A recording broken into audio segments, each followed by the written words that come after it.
Hello दोस्तों, नमस्कार। स्वागत है आप सभी का अपने YouTube channel Avinash sir GS वाला में। दोस्तों, आज हम लोग इस वीडियो में इंडियन पॉलिटी में भारतीय राज्य व्यवस्था में अनुच्छेद का दूसरा पार्ट पढ़ने वाले हैं, जो आपके किसी भी एग्जामिनेशन के व्यू से बहुत इंपॉर्टेंट है। दोस्तों, मैंने आप लोगों को अपने पिछले वीडियो में अनुच्छेद के पार्ट 1 में अनुच्छेद 1 से लेकर के और 24 तक बताया था।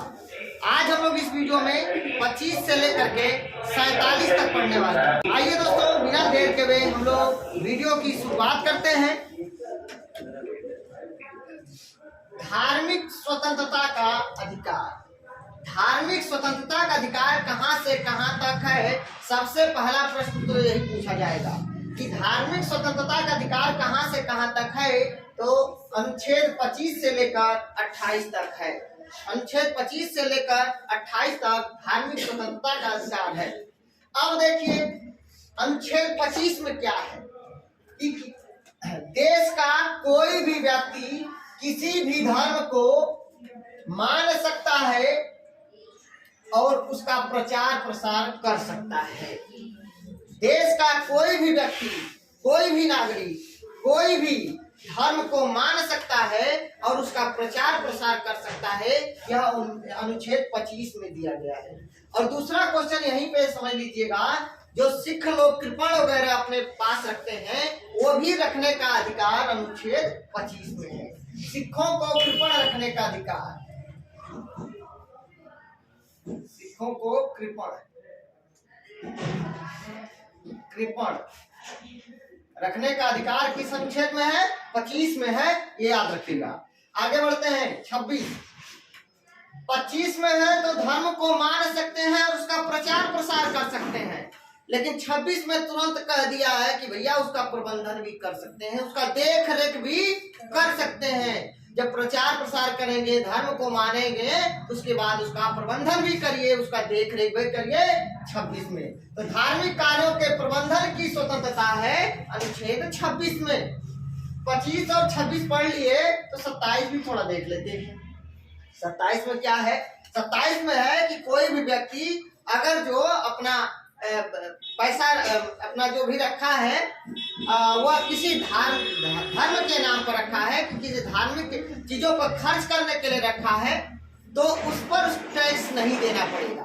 अगर क्वेश्चन पूछा जाए कि जो धार्मिक टैक्स पर प्रतिबंध कौन सा अनुच्छेद लगाता है, तो 27। धार्मिक टैक्स पर प्रतिबंध कौन सा अनुच्छेद लगाता है? अनुच्छेद 27। तो लिखा हुआ है अनुच्छेद 27, किसी राज्य किसी भी व्यक्ति को ऐसे कर देने के लिए बाध्य नहीं कर सकता जिसकी आय किसी विशेष धर्म या धार्मिक संप्रदाय की उन्नति एवं पोषण में व्यय करने के लिए विशेष रूप से निश्चित कर दी गई है। अनुच्छेद 27 कहता है कि राज्य किसी भी व्यक्ति को ऐसे कर देने के लिए बाध्य नहीं कर सकता जिसकी आय किसी विशेष धर्म या धार्मिक संप्रदाय की उन्नति एवं पोषण में व्यय करने के लिए विशेष रूप से निश्चित कर दी गई है। मतलब कोई व्यक्ति है, वह किसी धर्म के लिए, उसकी उन्नति के लिए, उस संप्रदाय के लिए, बढ़ोतरी के लिए जो कुछ उसको दान करता है या धर्म के नाम पर देता है, तो उस पर टैक्स नहीं लगाया जाएगा। तो याद रखिएगा कि धार्मिक टैक्स पर प्रतिबंध कौन सा अनुच्छेद लगाता है? अनुच्छेद 27 लगाता है। याद रखिएगा सिंपल लैंग्वेज में। आगे दोस्तों, अनुच्छेद 28 के बारे में देख लेते हैं क्या है। अनुच्छेद 28 में कहा गया है, राज्य विधि से पूर्णतः पोषित किसी शिक्षण संस्थान में कोई धार्मिक शिक्षा नहीं दी जाएगी। मतलब किसी भी शिक्षण संस्थान में जो राज्य यानी सरकारी स्कूल हो या कोई भी हो, पूर्णतः पोषित हो, तो वहां पे धार्मिक शिक्षा नहीं दी जाएगी। ऐसे शिक्षण संस्थान अपने विद्यार्थियों को किसी धार्मिक अनुष्ठान में भाग लेने या किसी धार्मिक उपदेश को सुनने के लिए बाध्य नहीं कर सकते। मतलब कुल मिलाकर के ये अनुच्छेद 28 कहता है कि किसी भी शिक्षण संस्थान में धार्मिक शिक्षा नहीं दी जाएगी, और दूसरी बात वहां के जो भी विद्यार्थी हैं उनको किसी भी धार्मिक अनुष्ठान में या धार्मिक उपदेश सुनने के लिए बाध्य नहीं किया जा सकता, दबाव नहीं बनाया जा सकता। तो याद रखिएगा, यहाँ पे धार्मिक स्वतंत्रता का अधिकार है 25 से 28 में। 25 कहता है कि कोई भी व्यक्ति किसी भी धर्म को मान सकता है और उसका प्रचार प्रसार कर सकता है, और सिख लोग जो कृपण वगैरह रखते हैं वह भी रखने का अधिकार अनुच्छेद 25 में है। दूसरी बात 26 में कह दिया गया है उन धार्मिक कार्यों के प्रबंधन की स्वतंत्रता, उस धर्म का जो कार्य हो रहे हैं उसका प्रबंधन करो, प्रबंधन की व्यवस्था अनुच्छेद 26 में दिया गया है। 27 में कहा गया है कि कोई भी व्यक्ति जो है जो धार्मिक संप्रदाय को बढ़ावा देने के लिए जो उसके धनराशि निश्चित कर दिया है तो उस पर टैक्स नहीं लगेगा और टैक्स नहीं देना होगा, टैक्स से मनाही करता है अनुच्छेद 27। दूसरी बात अनुच्छेद 28 में कहा गया है, 28 में क्या कहा गया है कि कोई भी शिक्षण संस्थान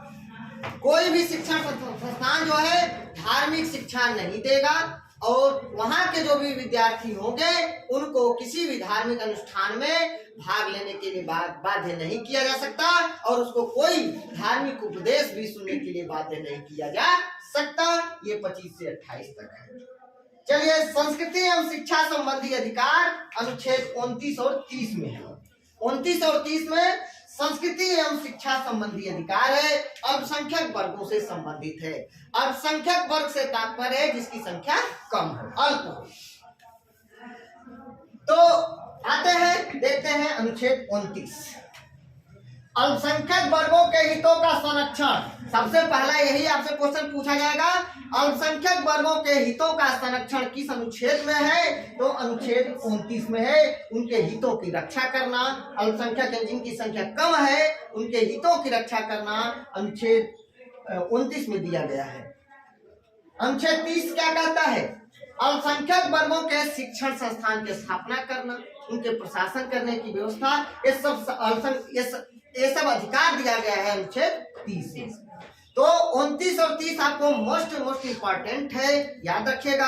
अल्पसंख्यक वर्गों के हितों का संरक्षण 29 में है, और अल्पसंख्यक वर्गों के लिए शिक्षण संस्थान वगैरह खोलना, यूनिवर्सिटी वगैरह खोलने की सारी बातें अनुच्छेद 30 में दिया गया है। तो ये 29 और 30 आपको अच्छे से समझ में आ गया होगा। आगे बढ़ते हैं अनुच्छेद 32, संवैधानिक अधिकारों का उपचार। संवैधानिक अधिकारों का उपचार, और डॉक्टर भीमराव अंबेडकर के शब्दों में इसे संविधान की आत्मा कहा गया है, संविधान का हृदय कहा गया है अनुच्छेद 32 को। वैसे सामान्य तौर पर संविधान की आत्मा प्रियम्बल प्रस्तावना को कहा गया है, लेकिन डॉक्टर भीमराव अंबेडकर के शब्दों में अगर पूछा जाए तो अनुच्छेद 32 को संवैधानिक अधिकारों का उपचार कहा गया है, उपचारों को ही संविधान की आत्मा कहा गया है। अब सुनिए, संवैधानिक अधिकारों का उपचार में क्या है? मौलिक अधिकारों की रक्षा करना। मौलिक अधिकारों का रक्षा करना सुप्रीम कोर्ट को अधिकार दिया गया अनुच्छेद 32 के अंतर्गत, और हाई कोर्ट को दिया गया अनुच्छेद 226 के अंतर्गत। हाई कोर्ट को अधिकार दिया गया है मौलिक अधिकारों की रक्षा का अनुच्छेद 226, और सुप्रीम कोर्ट अनुच्छेद 32। याद रखिएगा, इस पर डिटेल्स चर्चा किया जाएगा। आगे राज्य के नीति निर्देशक तत्व का उल्लेख अनुच्छेद 36 से लेकर के 51 तक है।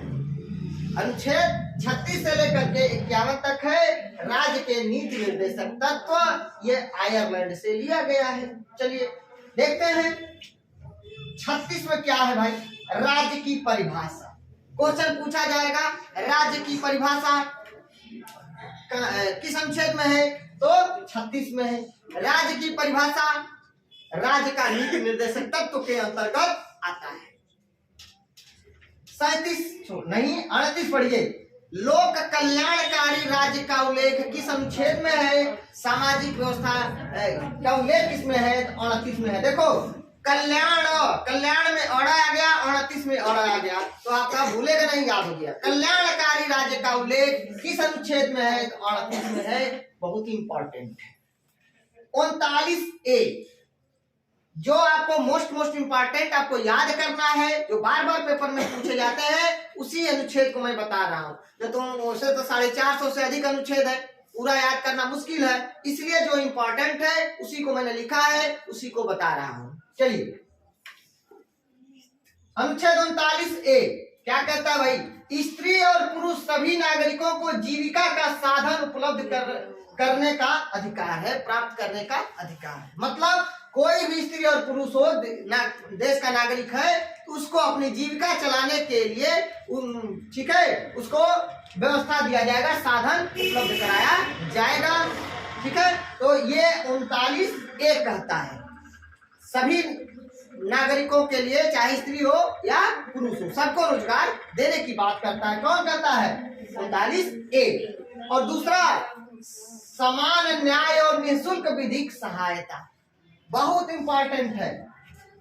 समान न्याय, सबको समान न्याय दिया जाएगा और वो भी परामर्श दिया जाएगा निःशुल्क। ये किस अनुच्छेद में? 39A में कहा गया है। मोस्ट इंपॉर्टेंट है 39A। 39D बाबू, 39A को कभी कभी पेपर में 39 को दे देगा ना, तो आप परेशान मत होइएगा, 39 को कर सकते हैं, कोई दिक्कत नहीं है। चलिए आगे बढ़ते हैं। अनुच्छेद 39D। 39D कहता है पुरुषों तथा स्त्रियों के लिए समान कार्य के लिए समान वेतन। समान कार्य के लिए समान वेतन का उल्लेख अनुच्छेद 39D करता है। ये भी मोस्ट इंपॉर्टेंट है, भूलिएगा मत। इसको 39 घ कर सकते हैं, कोई दिक्कत नहीं होगा। पेपर में पूछेगा या तो 39D या तो 39 घ। तो समान कार्य के लिए समान वेतन 39D या 39 घ, और समान न्याय और निःशुल्क विधिक सहायता, कानूनी सहायता 39 क, और सभी नागरिकों यानी स्त्री पुरुष के लिए रोजगार की व्यवस्था, जीविका का साधन उपलब्ध कराने की व्यवस्था 39 क, 39 क। चलिए आगे बढ़ते हैं। पंचायतों का गठन का उल्लेख अनुच्छेद 40 में है, मोस्ट इंपॉर्टेंट है। पंचायतों का गठन अनुच्छेद 40 है। पंचायतों का गठन अनुच्छेद 40 में है। पंचायतों का गठन अनुच्छेद 40 में है। अनुच्छेद 41 क्या कहता है भाई? कुछ दशाओं में काम, शिक्षा और लोक सहायता पाने का अधिकार है। कुछ दशाओं में काम मतलब काम पाने का अधिकार अनुच्छेद 41 में है। काम पाने का अधिकार अनुच्छेद 41 में है। मनरेगा वगैरह में जो काम किया जाएगा 41 यही काम पाने का अधिकार है। मनरेगा में जो काम करते हैं तो वो काम पाते हैं, काम उनको मिलता है अनुच्छेद 41 के अंतर्गत। तो कुछ दशाओं में काम, शिक्षा और लोक सहायता पाने का अधिकार अनुच्छेद 41 है। अनुच्छेद 42 क्या कहता है? काम की न्याय संगत मानवोचित दशाओं का तथा प्रसूति सहायता का उपवर्ग। मतलब काम करने का आपका मानसिक स्थिति ठीक तो है। अगर कोई गर्भवती महिला है तो उसको प्रसूति सहायता दिया जाएगा। ये भी व्यवस्था करता अनुच्छेद 42। तो याद रखिएगा, अनुच्छेद 42 कहता है कि आपको काम पाने का अधिकार 41 में तो है, आप काम पा सकते हैं, काम दिया जाएगा, लेकिन आपकी मानवीय दशा काम करने के लायक है। यहाँ लिखा है न्याय संगत मानवोचित दशाओं। ठीक है, उसके बाद आप कोई गर्भवती महिला है तो उसको प्रसूति सहायता उपलब्ध कराया जाएगा, उसकी सारी व्यवस्था किया जाएगा। यह अनुच्छेद 42 कहता है।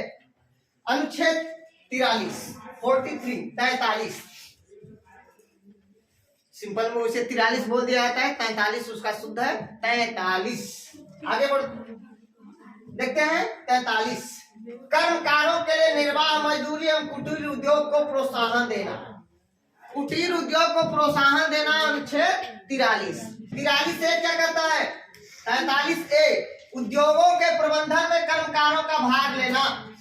उद्योगों के प्रबंधन में कर्मकारों का भाग लेना 43A। और अनुच्छेद 43B सहकारी समितियों का गठन, सहकारी समितियों का गठन अनुच्छेद 43B है।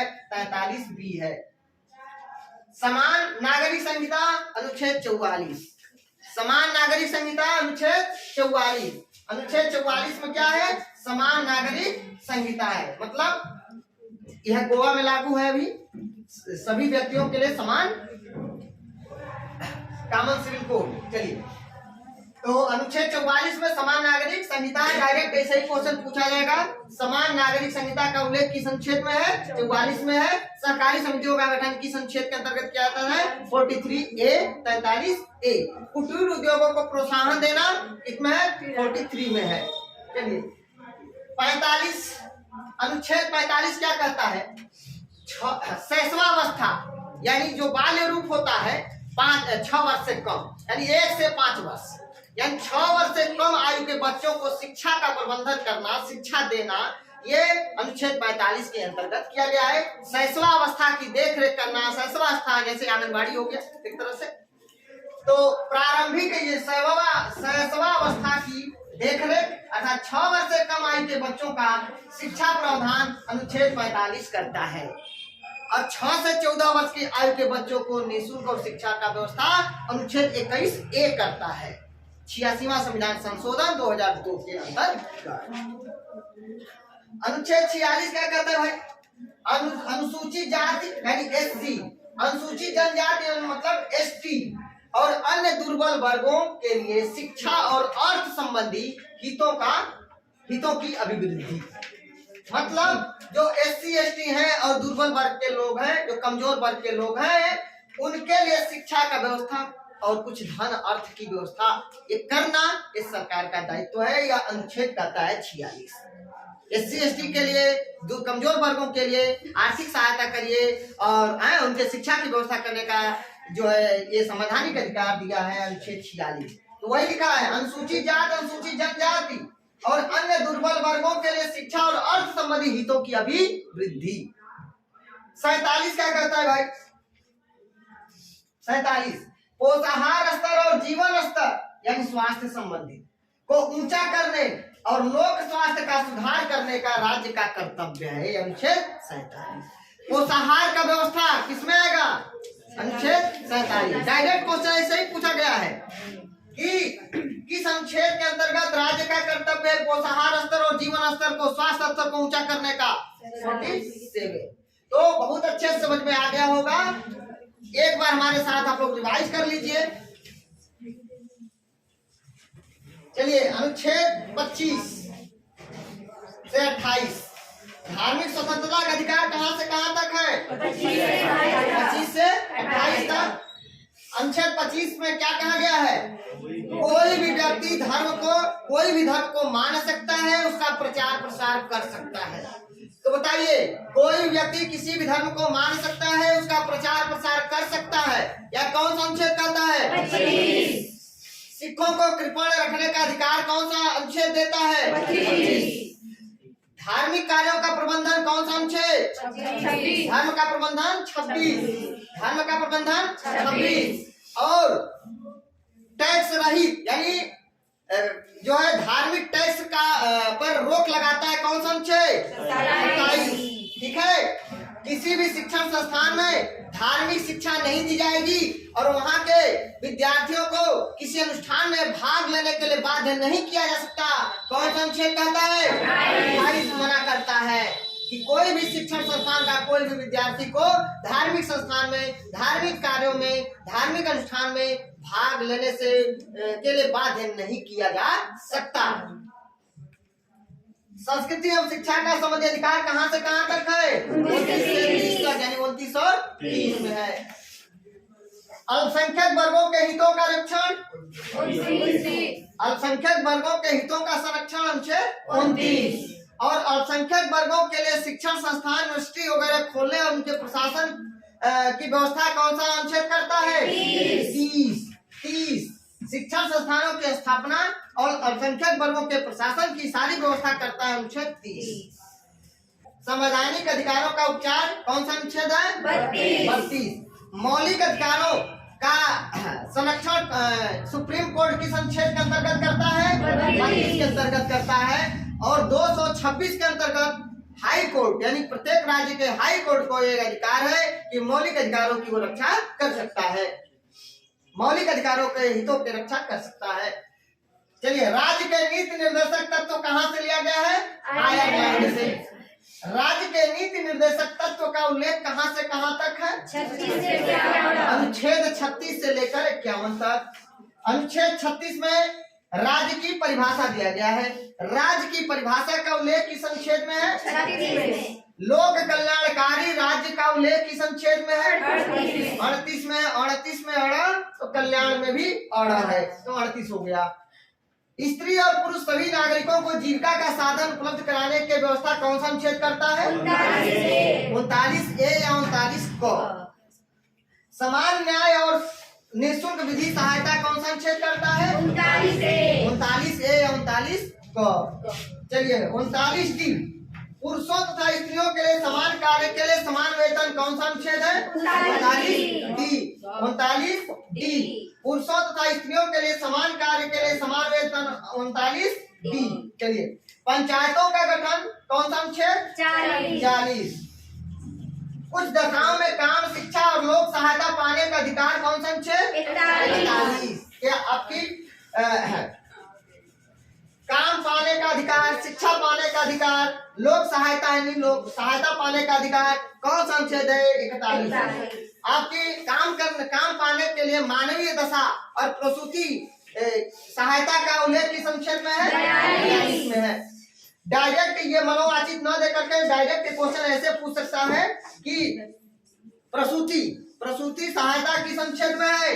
42 में है, याद रखिएगा। चलिए आगे बढ़ते हैं। कर्मकारों के लिए निर्वाह मजदूरी एवं कुटीर उद्योग को प्रोत्साहन कौन सा अनुच्छेद? 43। उद्योगों के प्रबंधन में कर्मकारों का भाग लेना कौन सा अनुच्छेद है? सहकारी समितियों का गठन 43B 43B। चलिए समान नागरिक संहिता 44। चलिए आगे बढ़ते हैं। अनुच्छेद 45, शैशवावस्था, प्रारंभिक शैशवावस्था की देखरेख, अर्थात 6 वर्ष से कम आयु के बच्चों को की देखरेख, उनकी शिक्षण व्यवस्था का देखरेख करना, यह अनुच्छेद 45 के अंतर्गत आता है। कौन से अंतर्गत? अनुच्छेद 45 के अंतर्गत। चलिए अनुसूचित जात, अनुसूचित जनजाति और कमजोर वर्गों के लिए शिक्षा और अर्थ संबंधी प्रावधान कौन सा अनुच्छेद करता है? 46।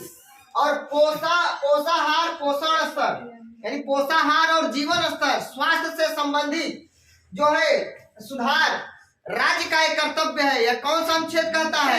अनुच्छेद 47 कहता है। तो दोस्तों अगर आप लोगों को मेरा वीडियो अच्छा लगे तो प्लीज दोस्तों लाइक कमेंट करना, और दोस्तों स्क्रीनशॉट आप लोग ले सकते हैं। दोस्तों आज के वीडियो में हम लोग अनुच्छेद 47 तक पढ़े हैं।